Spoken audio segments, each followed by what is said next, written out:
Decorating Pages is a podcast dedicated to taking you behind the scenes of the designs of your favorite TV shows and films. Each episode, I'll be sharing design stories from some of Hollywood's most famous sets. Interviews from set decorators, production designers, directors, and actors about creating the look of TV and film, about their design inspirations, and stories that take sets from page to screen.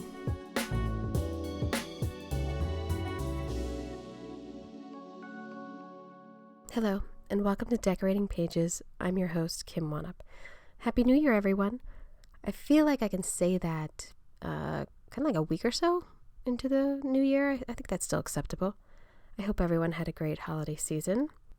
Looking ahead, the ADG Awards are coming up the first week of February, and so I've reached out to a few of the nominees to see if they had time to give a little interview about their nominated shows or films.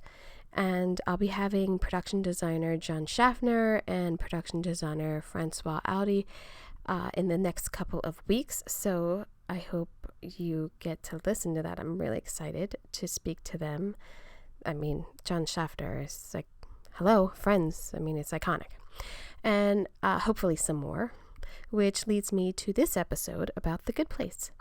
The Good Place is nominated for an ADG award, and it's basically for our work on 2 episodes, but it's the last season for The Good Place, so it's really nice that we got nominated. We're all very happy about that. So I thought it would be fun to get together and talk about those 2 episodes, and for an in-depth conversation about the sets and graphics of the show in general. Plus, I really just wanted to hang out with these guys. I miss them. And we talk about the Bad Place, the Demon Con, Janet's Jail, the set extensions, how we finally built Mindys House on stage, and all of those funny little Easter egg graphics that you gotta pause really fast to catch. So I hope you enjoy. Welcome to my apartment. Everyone but Graham. Graham is on Skype. And Graham's here, sort of. He's here. Digitally. And Ian Phillips, our production designer, and Adam Rowe, our art director. Hello. Have joined me in my apartment with my babies trying to go to sleep, and we'll see how long that lasts, but they're fine. I turned the volume down on there. They're fine. But you can see if they're on fire. I can see. Yeah, they're fine. If I turn the volume up right now, it'll be like a screaming fest. They're fine. They're gonna cry it out. They're gonna be fine. Be we are talking about our Art Directors Guild nominated episodes Woohoo! Of There's The some Good screaming. Place. Yes. Yeah. Yep. Go team. Good job, team. Yep. It is exciting. It is exciting. I say it's really exciting till that second and you lose. Yeah, but you know what? The nomination is really exciting, and it leads up to that very last second. Yeah. Up until that very last second, you have hope. And then we just go to the bar. So, yes. I mean, that's fine. Yes. I mean, saying it's an honor to be nominated is something you say to combat the blind rage. No, yes. Well, it's an honor to be nominated because you haven't lost yet. Yeah, okay. That's why. That's why you've still got hope. Well, still hope. Let's see. Last year. Oh yeah, this is our second time. Yeah. This is our second nomination for Good Place. This is my 6th. And this is our 4th. 4th, yeah, for you and I. Yeah, 4th. 2 Park and Recreation. 3rd or 4th together. Parks and Rec twice, and yes. No, Parks and Rec once, I think, and this twice. So one before. So I had one before that. So 4 for me. Yeah. 4 for you. Yeah. I don't know, actually, to be honest. But you're a double nominee. That's true. Look at you. Yeah, I made up for it. I think Adam's on our side this year, so there's no question. I actually asked to have everybody seated at the same table. We'll see if they'll do that. Oh.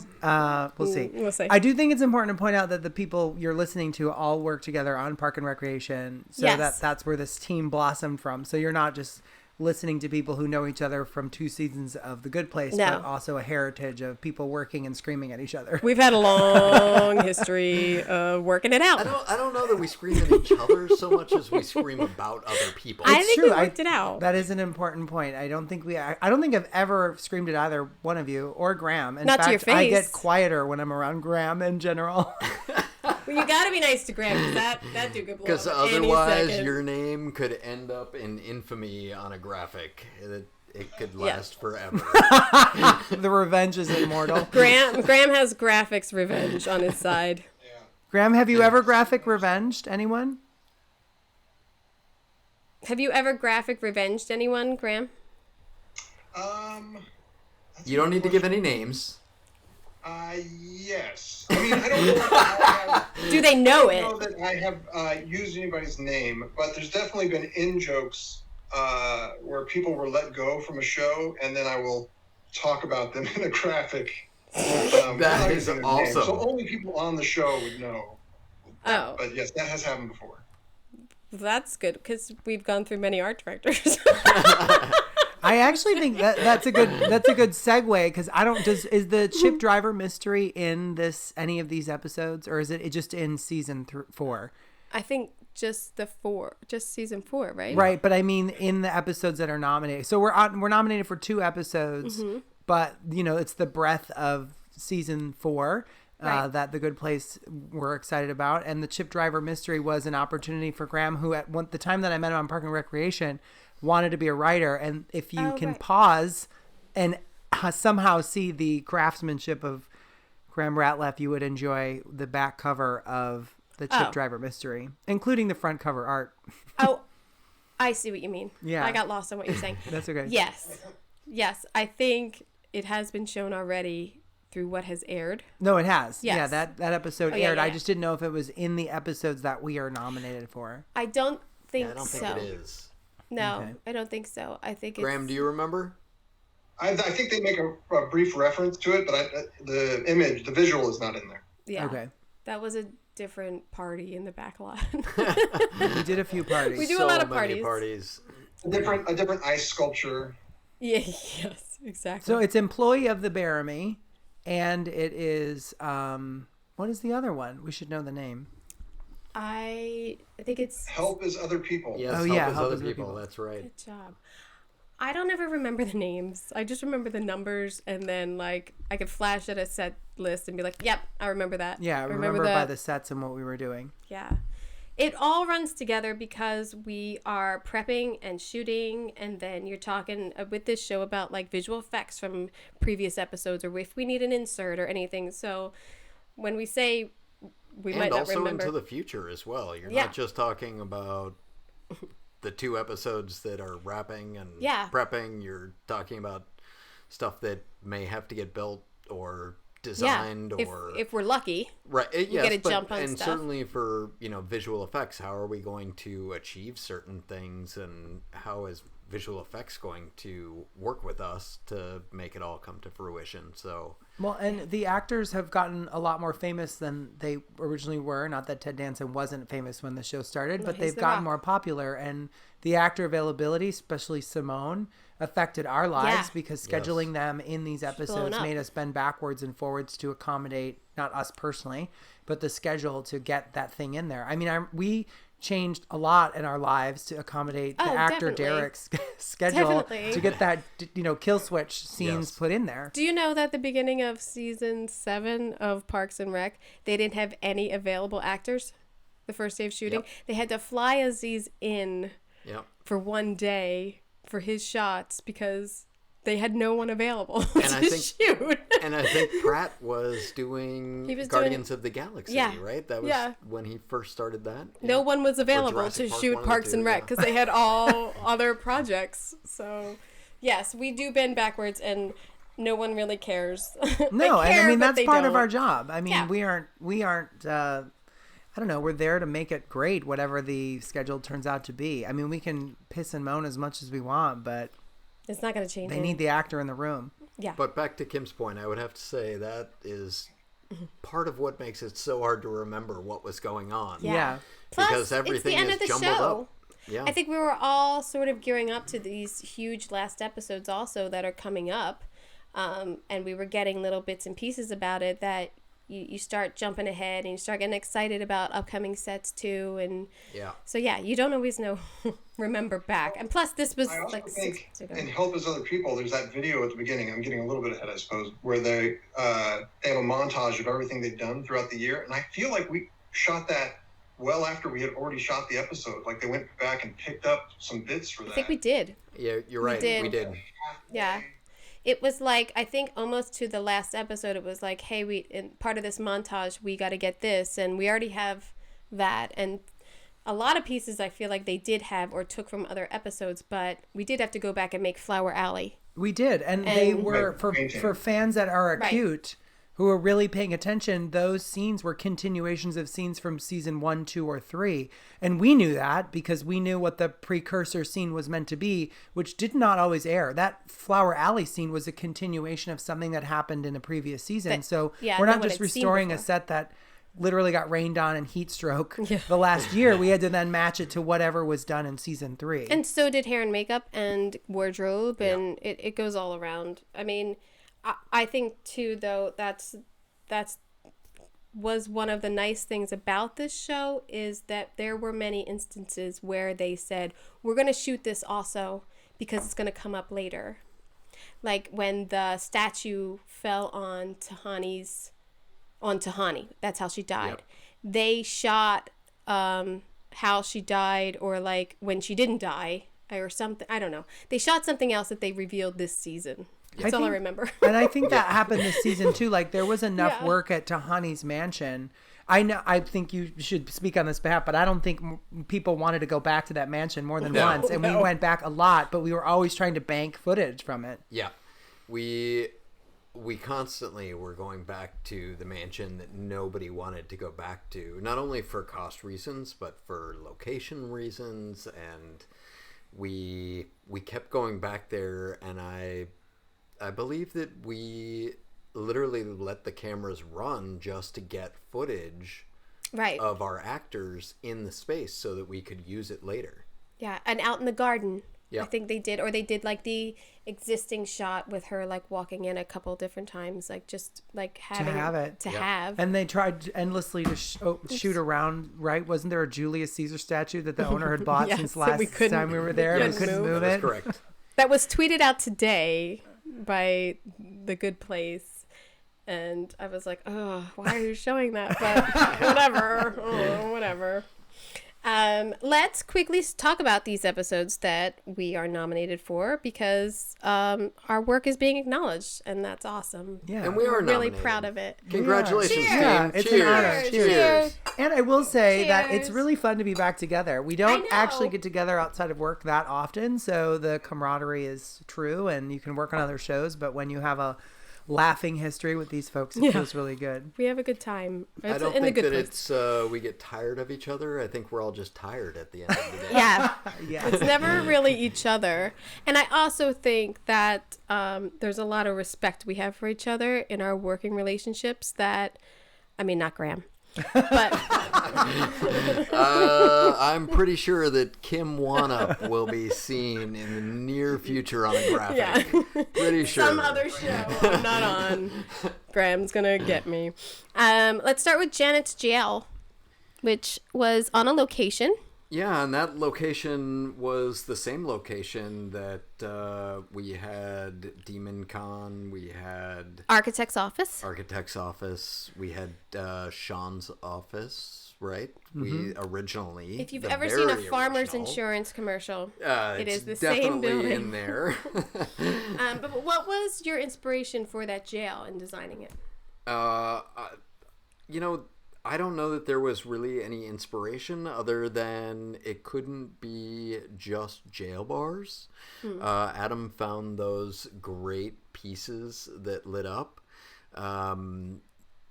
The idea was that it was a force field that is holding Janet in, and Adam came up with those great pieces that we ended up using, and we built that set inside of a back corner of that space. With windows behind it that we plugged. We did plug a few of the windows, and there, if I'm not mistaken, on the day that we were installing, there were homeless men screaming outside of the windows.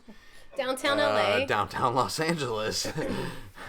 But it was really, it had to feel like it was from another world, and that was our justification for designing that. I think that there's also a balance that you have so well in this show of we don't have any rules, but we have rules. So it still has to be a jail to the human eye, but it doesn't necessarily have to look like a jail, or it could be something else. Like, you have that freedom, but you also have the restriction of them always relating to the humans. Right, and it's not like we're doing a futuristic piece. Right. No, we're not doing something that's sci-fi that is so just out of this world. Yeah. I think everything always relates back to sort of the human condition, because the story really is about what our characters who used to be human. Janet is not a human. And she's not a girl, so it's yeah. I think the challenge is to show something to the viewers that like they could believe that a robot couldn't get out of, right? And like no one really knows what that is. By the way, not a robot. Oh yeah, not a robot. Yes, you're right. Not a girl, not a robot. I'm mad at myself for saying that, but that's the challenge. Is like, and we ran into that again in the Bad Place jail. Like, how do you do something? And this had been shot before, right? So like. Right. Ian had to kind of run with a light force field. You know, right. what is it that's going to keep someone in?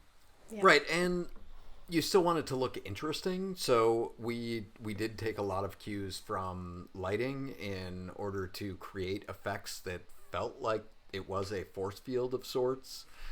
We ran lights around the bars. We ran lights up in the ceiling. We had lights on the floor. I took the light out. I remember we took the practical fixture out.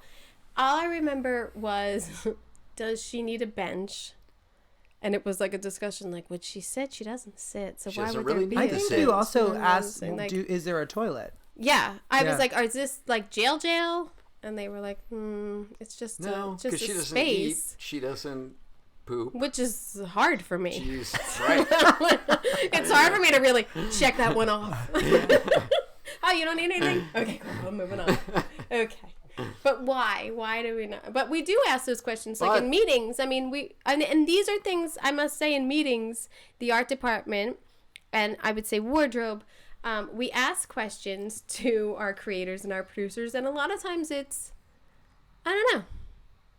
Let's, what do you got? Or, there's a freedom there that they let us, create or propose, especially with props, with Gay. And I think wardrobe, they were always open to things. And I definitely think with the sets, what we would come up with or what we would propose, you were always ready with drawings and examples and everything. So, well, and specifically in that jail, I remember Adam asked about some puck lights, some tap lights, to put in the cell, and Graham came up with a graphic to put on to those puck lights so that it wasn't just a light. Right. There was something else that was there that made it feel very surreal. It wasn't just something from the human world. Right. That could have been achieved. We took everything and manipulated it as much as we could. Yeah. In order to make it feel like it was from another world. All right. It was maybe 4 seconds of screen time, so let's move on. Okay, yeah. The railroad scene where, now that was a rental, right? Or did you? Yeah, that unit actually has, it's the most photographed, I don't know what that's hand called. pump cart. Yeah, hand pump cart. Yeah. Briefly, it's a rental. You can call me. I can tell you where I got it. It's a chassis of a golf cart sitting with a piece of scenery over it that looks like a pump cart. It doesn't actually function. If you'll notice, I think it's Manny. I don't think Ted Danson was driving it. I think Manny was driving it, and it's a gas pedal under his right foot. What do you mean by Adam just pushing up and down? Is that what you mean? It doesn't actually function. What he means is it didn't move. The hand the handrail does not actually create the motion of the cart. That's true. It is actually a pedal that moves the cart forward and backward. Yep. And there's 2 scenes where it was used. We actually had it a lot in season 4, but the 2 scenes we're specifically talking are, there was a green screen scene. David Niednagel, basically made the entire world, which is the tunnel on the way to the Bad Place. Yep. And then there's a small snippet in the Bad Place. Although I have to say that that original drawing came from the art department to go to Neednoggle so that he could create the tunnel. Yeah, you drew that, and and I think you drew the sign, and then Graham turned the sign into a graphic. What did the sign say? Do we know? Something your mom, right? Yes. Welcome to the bad place population, your mom. Yes, that is right. And it's very quick. I mean, you have to pause it to see that. But it's on. I mean, I know I saw this because I just rewatched it and I saw the sign down there, but I couldn't see what it. But everyone loves an Easter egg, so Take a look. Take a look. When they land into the bad place, that is a location that we dressed as the end of the railroad stop, and that location was also the Museum of Torture from a previous season. And getting to redo a location is always fun. To make it into something else, and it's also I like it. A really interesting location historically in LA. Beautiful. It's a chocolate factory. Yeah. There's 16 or 12 different spots around downtown LA that have these little glazed tile, vaulted ceiling, like little stores. And they are murals. Yeah, they're beautifully done. Yeah, they're absolutely is it wood? Beautiful. No, they're tile. They are ceramic. It's gorgeous. Tile. Yeah, that was hand cast. I have pictures. There were 3 mirrors in there that we covered with images that you picked that related to the bad place. That Graham actually turned into tiles. Oh yeah. And those were doré, right, Graham? Yeah. I think we took 2 images, and one of them we split, and then we recolored them, and then placed them in to look like they were on tile. And I think it was just a vinyl print. That's correct. Yeah, and they were those were they were either wood block cuts or etchings that you colorized. Correct. Yeah. I really love that location, so anytime we get to do a set down there, I think it's great. Yeah, I do but too. it was very quick. It was really. And that was not an easy set to do. I mean, we had 75 feet of track because we weren't really sure. Nobody really knew. I mean, not accusing writer, director, producer. No. Nobody really knew how that scene was going to actually play out. Like, how were they going to arrive? Because it was a lot longer than what was aired. Right. And not only that, like, we didn't know what the digital footage was going to be. So there could have been dialogue coming down the track. We didn't know at that time. Right. And what was the platform? This is the end of the line, and train tracks are surrounded by gravel and dirt, and Adam came up with a great idea to use cork. Yeah, that was fun. And we poured, I can't tell you how much cork all the way down that location, but it was perfect because it was not dirt, and we didn't have to scrape it all up. Yeah, it was clean dirt. Yeah. And, like, that was a good example of really good team effort. I mean, electrical was swapping out lights. Green's team was putting down cork. Construction was building train track. Yeah. Set dressing was coming in to dress the debris. Yeah. Graphics was making signage. I mean, it's just one tiny scene, but you stitch all those together, and you're going to see a lot of tiny scenes in The Good Place. Well, that on top of that location is a block away from where we did Demon Con and the jail. So we're dressing that and putting all that stuff in while they're shooting the other scenes. And I mean, I think it was one day there and maybe a half day at the railroad even. It was very quick that they shot over there for all of that work. And that was one of the great things about The Good Place is that there were so many locations and so many different scenes that really helped build the story. Yeah. Because without all of those different places, I don't know that the story would be the same. No. I think we're lucky with working with like a Mike Schur or a Morgan Sackett or people who don't say no often, and sometimes you want them to. Be like, oh, we're really gonna do this? 'Cause I don't think it's gonna work. That's not gonna work. You can't afford that. And then they're sort of yes producers and yes writers and that freedom and then they're yes to us, which it doesn't happen on every show, so we're lucky.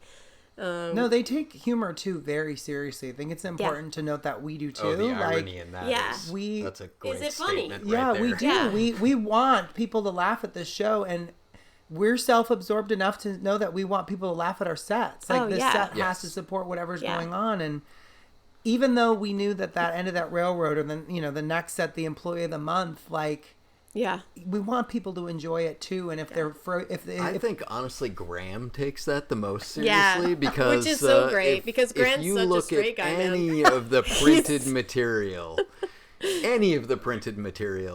it is the most brilliant writing. Yeah.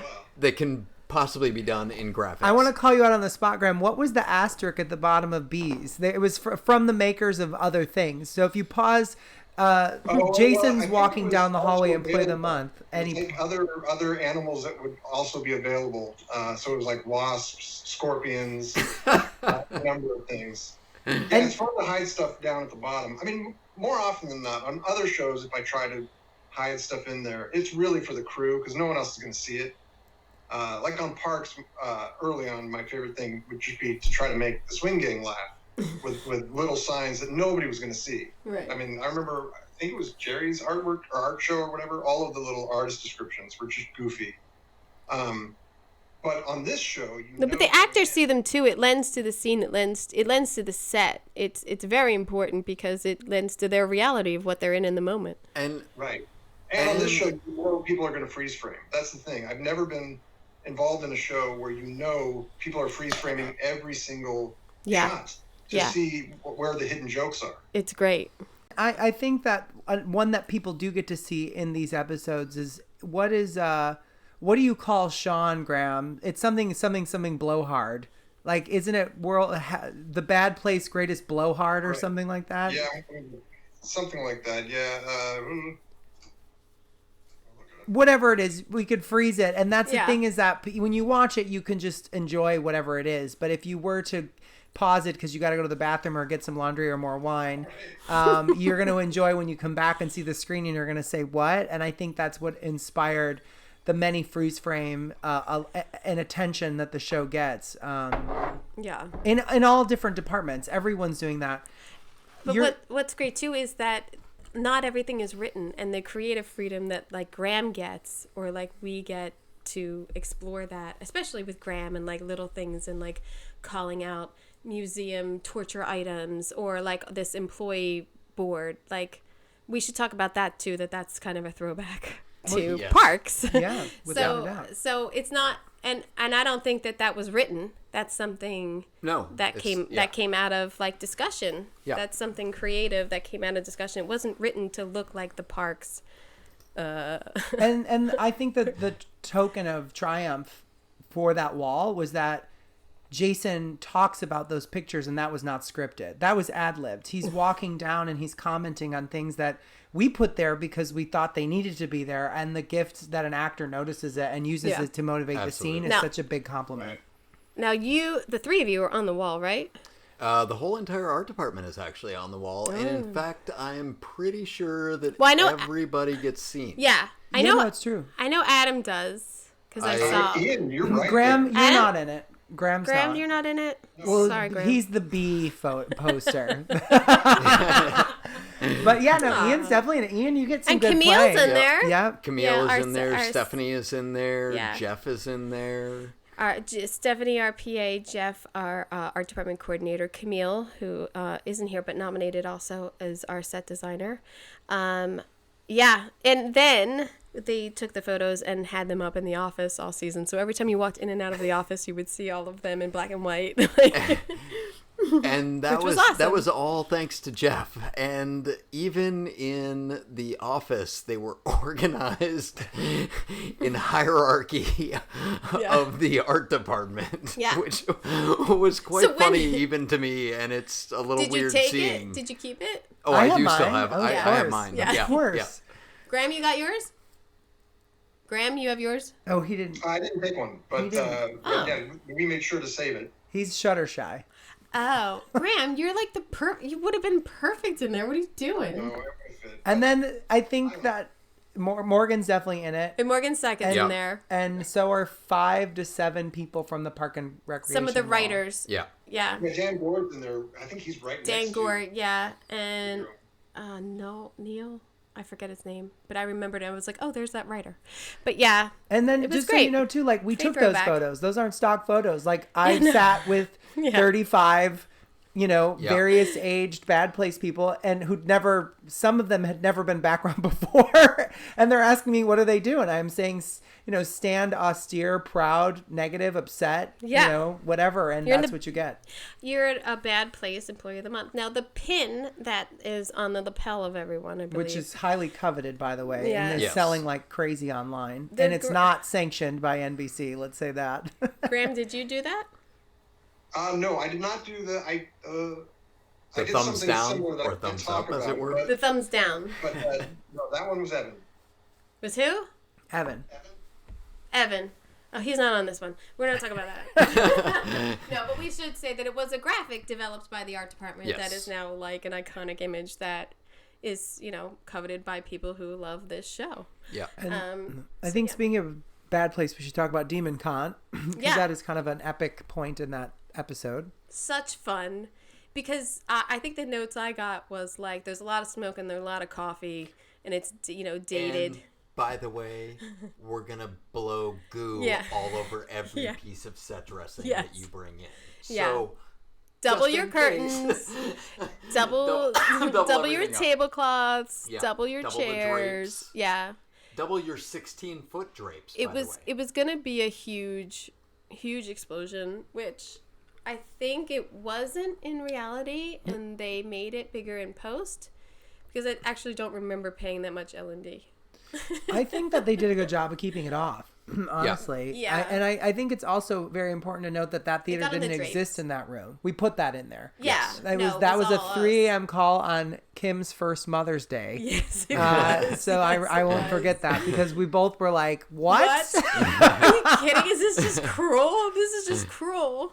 So we loaded that set in, and it went in overnight, and it was ready for dressing in the morning, and we were out of there in 24, 48 hours. They had one day of shooting, and then we were out. So this was also just an opportunity to give character to like table dressing, which isn't quite exciting, because there weren't flowers, because we didn't want to do because it was more of a convention, and it wasn't like and we also wanted it to be the most boring convention that ever existed, because it's supposed to be torture. So it's like that mustard colors. It's like I think our drapery, earth tones, very deep earth tones. Yeah.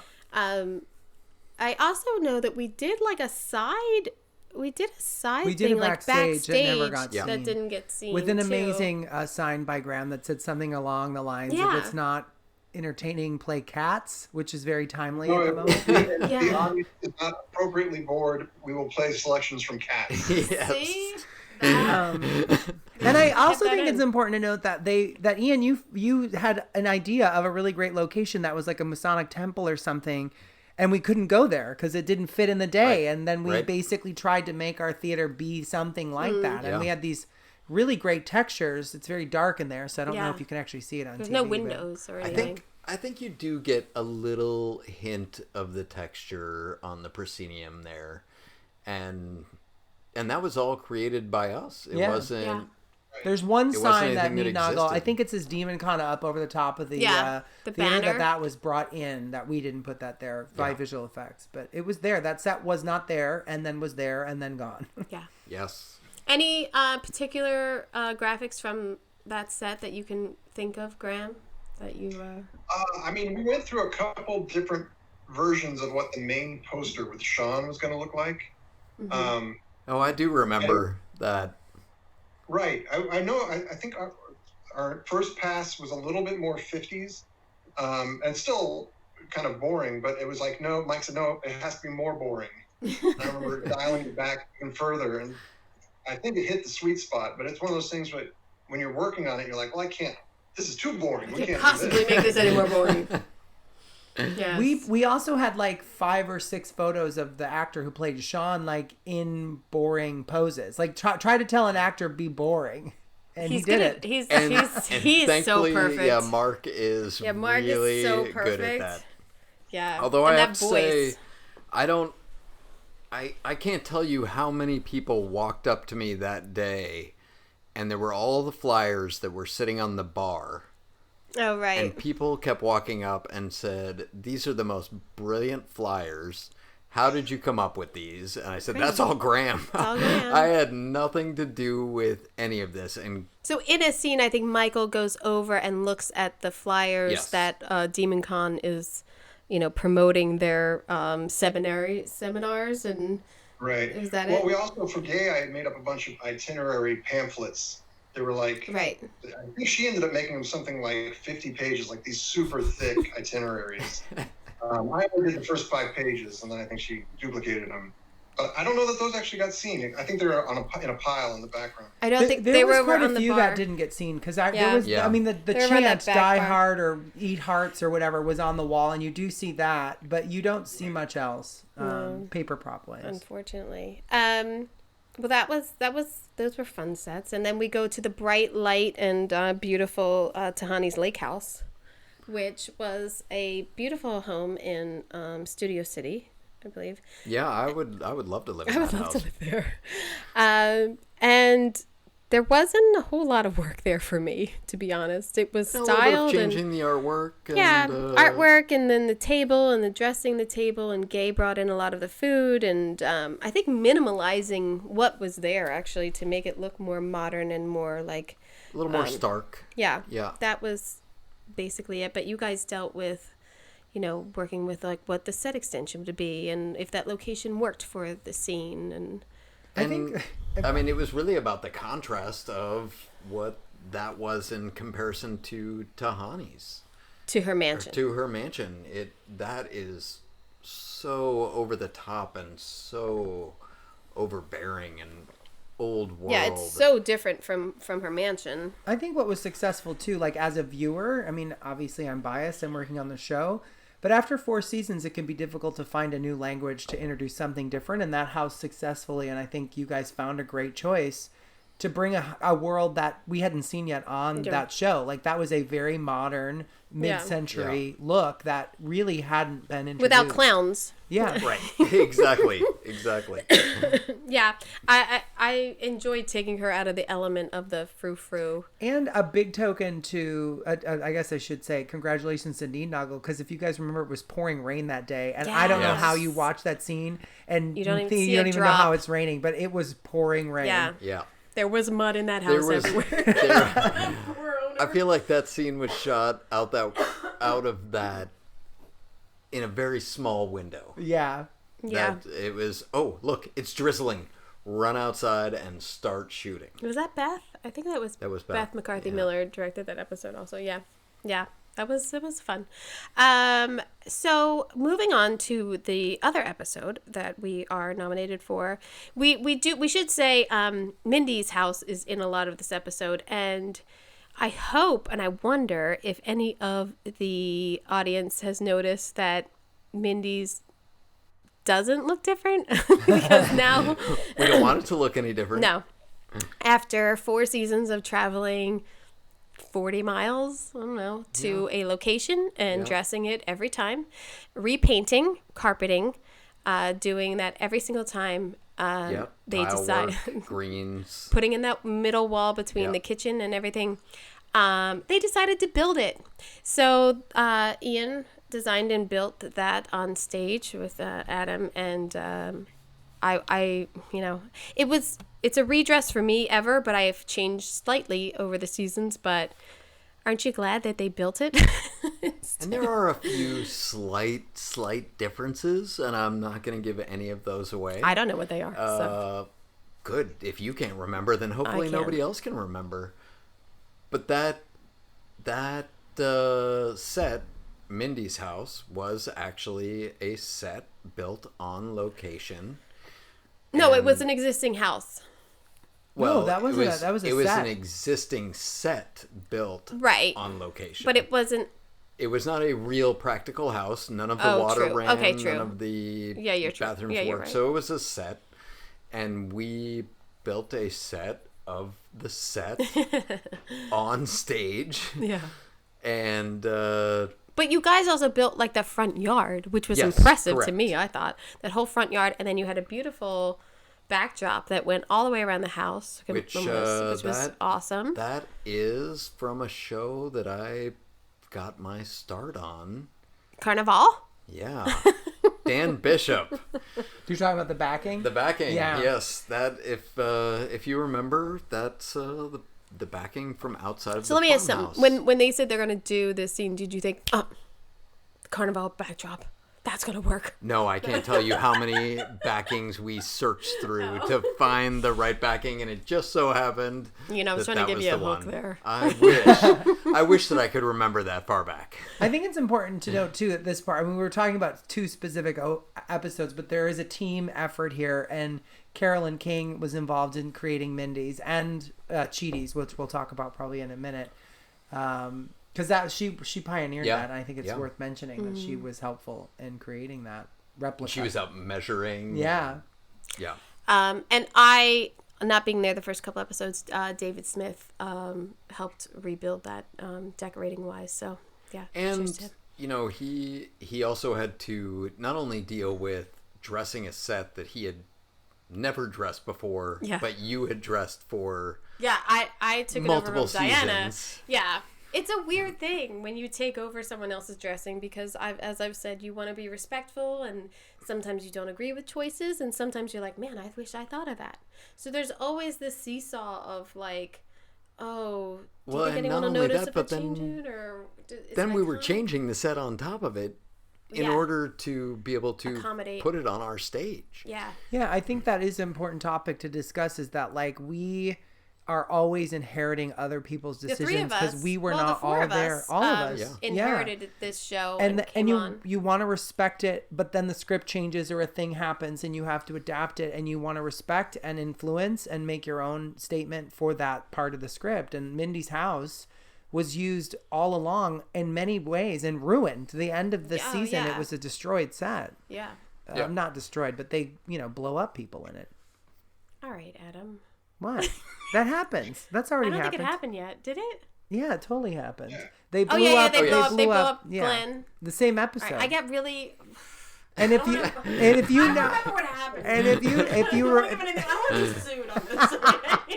I feel like next NBC being like, oh, you blew the ending to that it feels like an ending, but it's not. Next time we do this, we're doing it Mystery Science Theater style. So there's no question.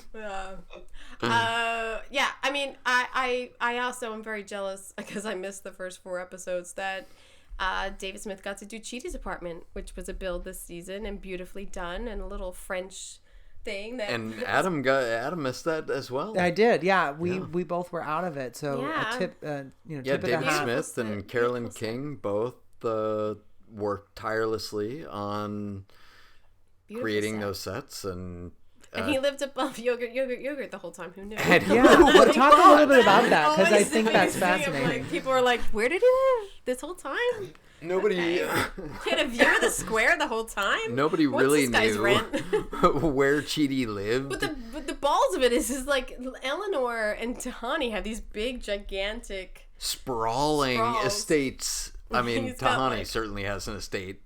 And we're not really sure what she has. His place what is Eleanor smaller than has. Mine, and that's yes. But his place was done. filled with all the things that he loved. It was he loved it's just books man. And research and studying. Which was fun in the episode that we got to look at his childhood and go back to Segals and do the classroom and his parents' house, and I really enjoyed that episode and diving into that character and seeing, what did his parents have and what inspired him and what would have been in the good place, and we discussed taking things from his good place apartment and putting them in his parents' house, so those would be items of comfort, and which is a favorite part of that to me. Yeah, it really is beautiful. You made a great decision to do that. I think it helped in relation to his family and how important that was to him. Well, it gave him roots. That little scene of him like pulling out the chalkboard is so sad. I feel like it gave him roots. Yeah. And that was something that you and I had discussed was, taking these little bits and pieces. Yeah. And putting them in which they didn't get to see a lot of, which was a bummer. Good. Yeah. On the classroom. I mean, they saw some of it, but they didn't see a lot of it. Yeah. No, that was good. That was a fun episode too. I mean, but the big thing in that next episode is the party that goes on, that you've made it a year, and that the beautiful installations that you guys did. Can you talk about that a little bit and how you decided to go that way? I think that's all you. I definitely looked up a lot of really cool stuff. Just in general, like LA is a party city, so that felt like, well, let's see what they got. And I think I walked into your office with, I don't know, 7 or 8 interesting things that could be rented, with your tip off or Patrick's tip off from the contact at Town and Country. And I don't really know how you picked what you picked, but I remember laying them out in front of you, and then you were like, these teepees are amazing, and that was really what did it. That was the kind of the linchpin, and then the rest of the artwork and the sets were built around that. I guess the one thing that I remember about that set was, as things were starting to get delivered and teepees were getting set up. Oh my God, it was and so awful. Adam came into my office and said, "Ian, I think we have a problem. I need you to come out to the back lot and look at these light towers. They don't have any backs on them." That's right. And I remember thinking, Graham, hurry up, make a sign. Oh shit, what are we going to do about this? And I got out there, and I think we kind of looked at it, and we were like, well, we can hang some shiny, sparkly drapery on it. And I think we found probably the most garish quarter-inch drapery that we could find that was came up with sparkled. That fabric, and I was like, what the fuck is going on? You got to wear it as a cape. Know what? And I put it on a little cape.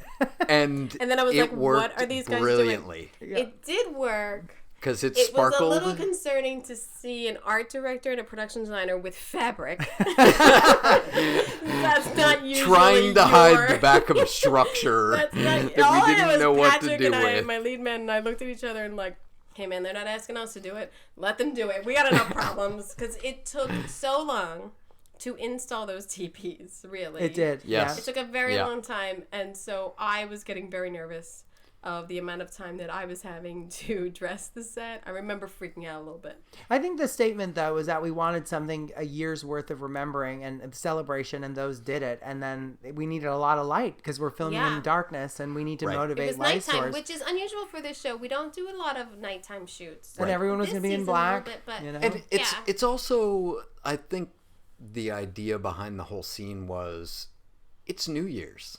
Yeah, it's kind of like a New Year's It's party. a New Year's celebration, except for the fact that you have to do this for eternity. It's eternity. Which Graham made quite prevalent on the banner that hung there. And that's the whole idea of this, is you have to celebrate this forever. Yeah. And it's going to be the same shitty party every time you get here. Graham, was that scripted, or was that like a collaboration of you coming up with options? That one was scripted. I'm almost positive. The 1 year down, infinity to go. Yeah, it was. Yeah, that was scripted. Yeah. But that banner, I feel like, was one of those that hit on the very first time. I feel like that was just like 1 or 2 passes, and then, because I think, Ian, you had said it should feel New Year's and more upscale than our usual Good Place banners. And right. I think it hit right away.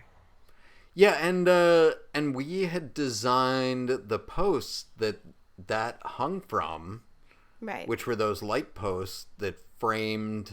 It was sort of a proscenium of the stairway there. Yeah. Now look, anybody who works in this business knows that it's a fight to get on the set. You know, you got the installation of these set pieces, and then grips are in there with you, or then lighting's in there with you, and then it's set dressing, and then it's props. Like, there's definitely a list of people that go in at a certain amount of time, because props can't go in if grips are in there. Do you know what I mean? Like, there has to be a progression so that the set is ready. Our lighting guys, who are so sweet, it's was a struggle, I think, in this set, particularly because there was so much lighting, and they had the balls to put up, and they were trying them, and then it was daytime, and they had a lot of struggles. And they had to light the teepees, and they had to light the town, and they had to light the square. They had a big job on this, and it looks great on camera. I mean, I think the coloring that they picked was great. I think the softness that they had was great, and not having like spotlights and shit like that. Like, I think it all looked really, really good. And then they had to battle with a sinkhole. Yeah, right. The green screen of the sinkhole. Which is from a production standpoint, especially art department, you say green screen, and it's hard not to roll your eyes because that would be a fun thing to do. Right. But we actually did have a good time trying to figure out how to do it on stage. You should talk a little bit about that collaboration. It was on the stage of the backlot. Mm-hmm. But then you built it on stage, right? Yeah, then we had like a wall that had like green squares that Ninago picked for handholds, and I can honestly say that it did not look like what I anticipated it to look like. I thought they were going to be in a different position. Like, it didn't make sense to me when they were filming it how it would work, but it worked. Right. It all started on the backlot with literally just a tape line that none of the actors could step in front of. And Ninago would create that sinkhole, and then you're right, we went on stage and we built a giant green wall with some 2x4 handholds for the actors to kind of hang on to about a foot off the ground. Mm-hmm. And thankfully, we have David Ninago, also a demon, to create that sinkhole. Well, that guy's awesome. And it shows you how good the actors were. I mean, they're convincing. I mean, that's what sells that set is they are convincing. They sell the whole show. Yeah, they really do. Yeah, it's a lot to ask too, because I think as lost as we are sometimes in reading this of like, wait, what? They've got to be like, wait, what am I saying? Like, and they have to believe it. They have to believe it. Yeah. They do an amazing job. And I really do love Ted Danson in the show. I really think that he's kind of the best. But I have to say that 70%, maybe even 80% of them believing what they're doing is us doing a good job. Oh, absolutely. Yeah, because just informing. If we didn't do that, they wouldn't have anything to act with. I tend to think of things like when we create like the bar, the moose jump, the bar, things like that, when they have this huge fight scene and you have to like do all those actions, or like when Graham did all of the graphics for the buffet. Like, they just ate all of that up so much and loved shooting in that buffet for like 2-3 days or something. Yeah. We were there for like, I think 2 days, I think. For Cowboy Buffet. Yeah. Or Cowboy Skyscraper. Yeah, yes. I mean, when Kristen Bell is tweeting out pictures of the menu. Yeah. And that just shows what kind of talent we have. We have behind the camera. Graham is the one creating all of that. And if we have actors tweeting that stuff out before the episode even airs, hey, we must be doing something right. Graham, how long did it take to come up with that menu? That menu was almost a week, I feel like. That was when I first came on. Yeah. And I was basically just put in to handle Cowboy Skyscraper. Graham, there's no way. I mean, I love that. There's no way we would have let you be able to go a week. There was so much other things going on because you did all those windows too, and the Montana thing. I know all of the stuff in Cowboy Skyscraper. Yeah, I think he's talking about the whole job. Okay, gotcha. I think he's...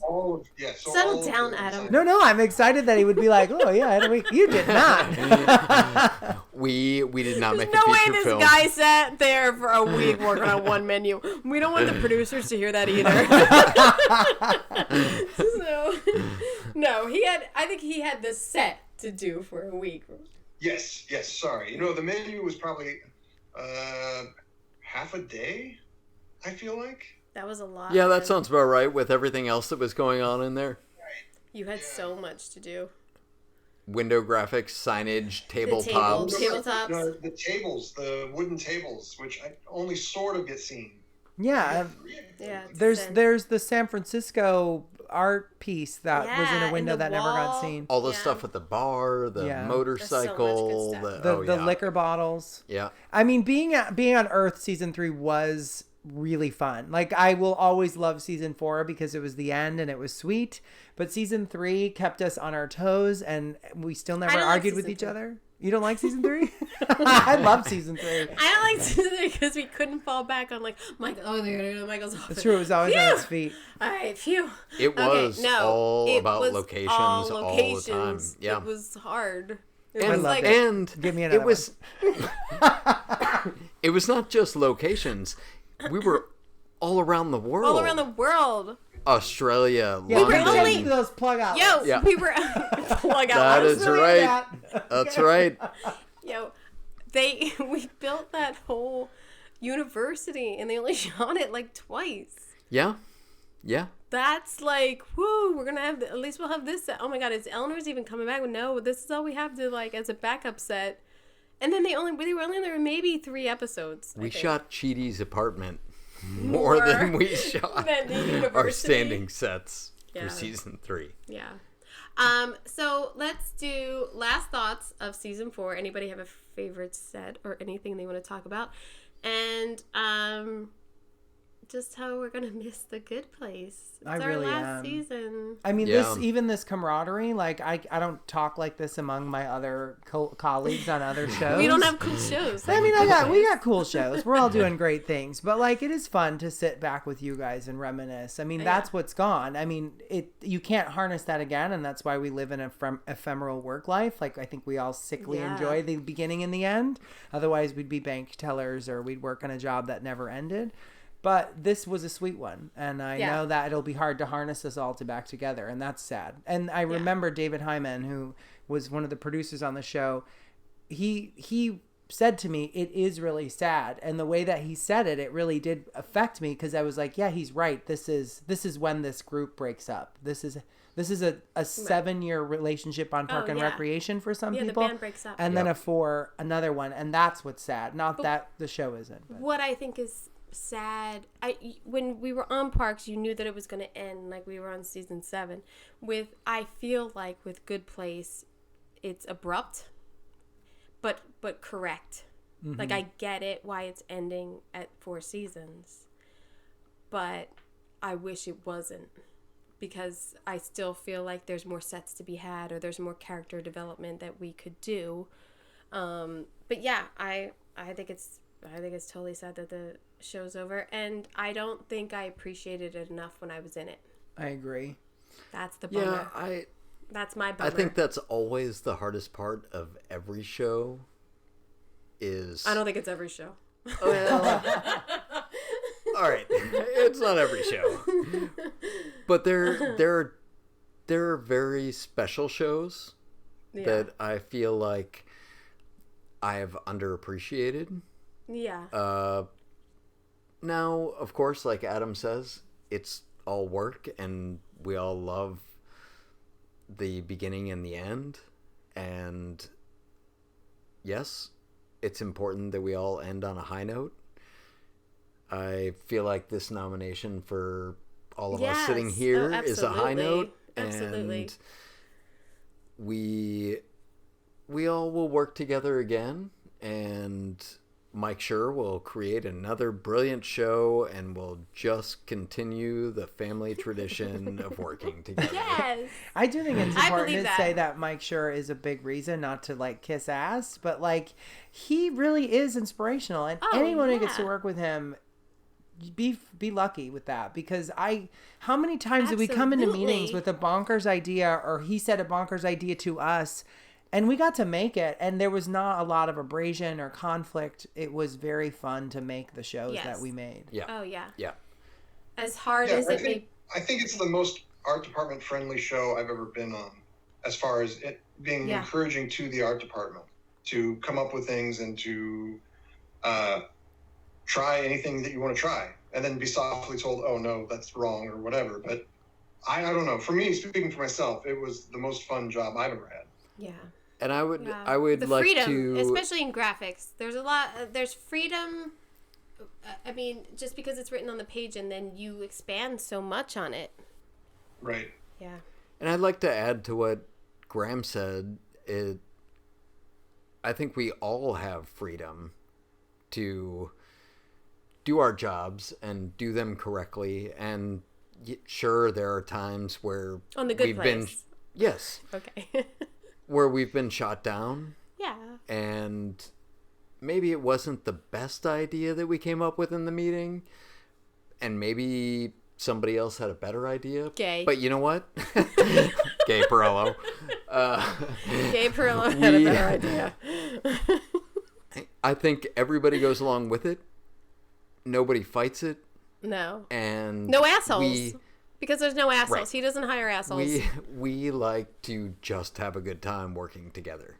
Yeah. I do think that I think is important. I think you were saying, like, what's the last thing? I really do think if the show in 25 years is a thing, it's actually nothing to do with the art department. It's Janet's costume. Like, you could put Janet's costume on a mannequin and you would know what this show is. Yeah. You know what? I'm actually going to slightly disagree. Okay. I'm going to bet in 25 years... What are they going to remember?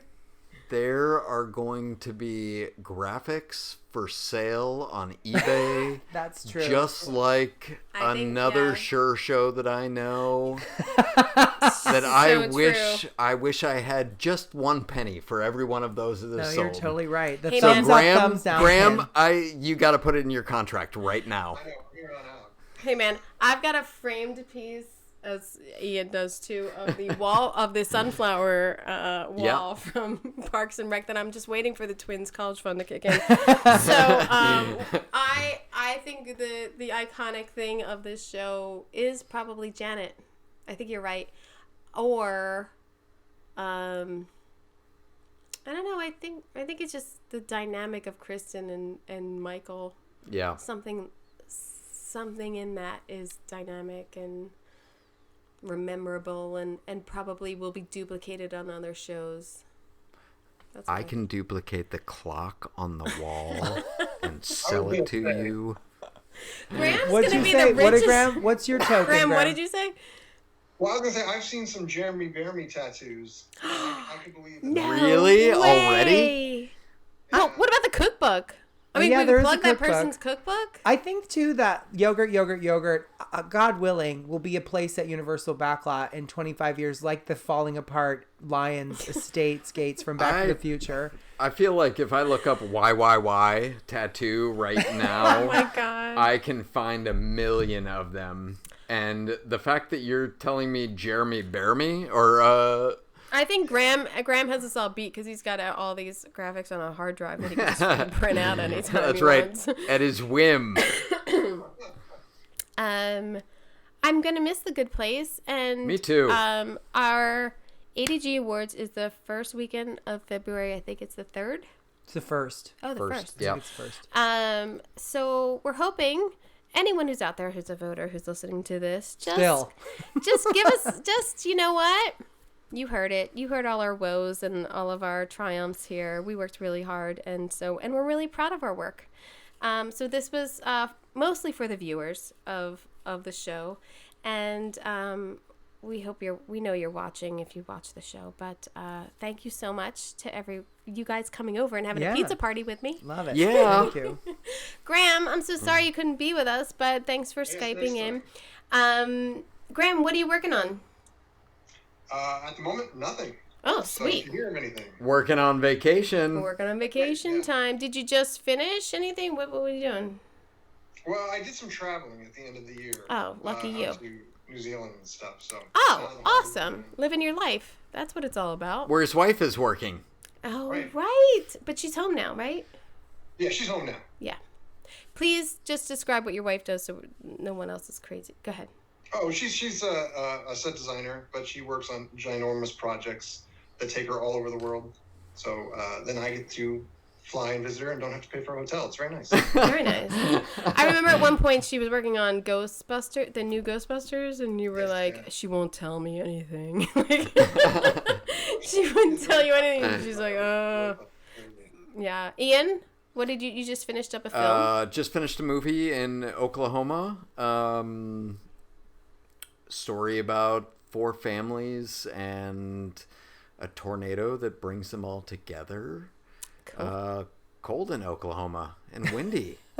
Cold and windy. Well, But you know awful. what? I think it'll be a fun movie. Oh, there you go. What's it called? It's called 13 Minutes. Okay. Nice. Is that how much time you have? That is exactly how much time they have before a tornado hits. Kind of scary. But then again, we live in California where we get 0, so... That's true. Adam, what are you doing? I'm on a movie called The Prom, hopefully out in November of next year, based on a Broadway musical. Is it about a prom? It's about 3, actually. 3 proms. Is there dancing and There's teenage several people? dancing and a lot of singing. Yeah. and a few proms. With Meryl Streep and Gwyneth Paltrow, by the way. Nicole Kidman. Oh, Nicole Kidman. Yes. Yep. God, Hopefully people will like it. That's fun. Yeah. Thank you guys so much, and good luck to us. Fingers crossed. Yay. Vote for us. Yes. Thank you. Go Good Place. I think we had too good of a time with this, but it could have been the 2 bottles of wine. Sorry, Graham. I don't know if you were drinking on your side, but I know we had a good time. I hope you were able to get some insight into the design process of The Good Place and how each of our jobs as designer, art director, set decorator, and graphics work together to bring these sets to life. And I hope for the super fans we gave you some insight or little tidbits. I actually had to edit out 2 segments of us speaking because I think we got a little too into future episodes or might have given something away, and I didn't want that to happen. The Good Place airs Thursday nights on NBC. There are, I think, 4 or 5 episodes left, and I'm not spoiling anything in saying that it's a great ending to the show, and get some tissues. Be sure to check out the website to subscribe to the mailing list for email updates on released episodes and blog posts. I haven't really had time for my What's One Up Watching blog, which is about the designs of the plethora of TV and film that I watch, but I'm going to get back into that, so New Year's resolution, so check that out. I do have a quick show note. On part 2 of the David Smith interview, David misspoke about a title in reference to his work with John Huttman. The TV show was called Gideon's Crossing and not The Guardian. I hope you got an earful. I'm Kim Wanup for Decorating Pages. Decorating Pages is sponsored by Stogie Floaty. Float 'em if you got 'em. On sale now at stogiefloaty.com.